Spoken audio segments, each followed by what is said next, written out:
99% लोक नफा आणि तोट्याचा हा प्रश्न प्रकार सोडवण्यासाठी 2 मिनिटापेक्षा अधिक वेळ घेतील. तर बघा, हा कन्सेप्ट जर माहीत असेल तर तुम्हाला हा प्रश्न सोडवायला 30 सेकंदापेक्षा कमी वेळ लागणार आहे. तर काय दिलेला आहे, market price of an article is 840 रुपये.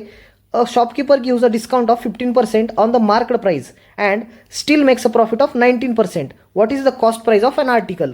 तर मार्केट प्राइस म्हणजे काय, छापील किंमत. छापील किंमतीवर ज्यावेळेस आपण डिस्काउंट देतो त्या टायमिंगला येते SP म्हणजेच सेलिंग प्राइस, त्याला आपण म्हणतो विक्री किंमत. तसंच कॉस्ट प्राइस म्हणजे खरेदी किंमत. खरेदी किंमतवर ज्यावेळेस आपण नफा देतो त्या टायमिंगला पण SP म्हणजेच विक्री किंमत येत असते.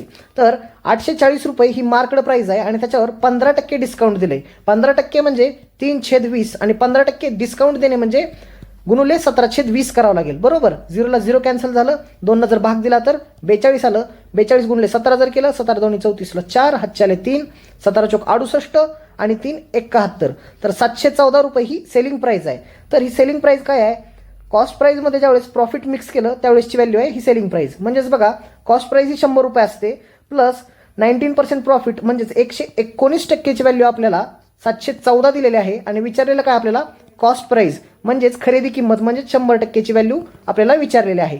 जर भाग दिला तर 17चा भाग जाईल, 17 7 1900, 17 1 17, 17 चोक 68 उरले 3, 17 दोन्ही 34, 7 1 7, 7 सकून 42. म्हणजेच एकाची व्हॅल्यू 6 युनिट येणार आहे. तर 100%ची व्हॅल्यू काय येणार आहे, 600.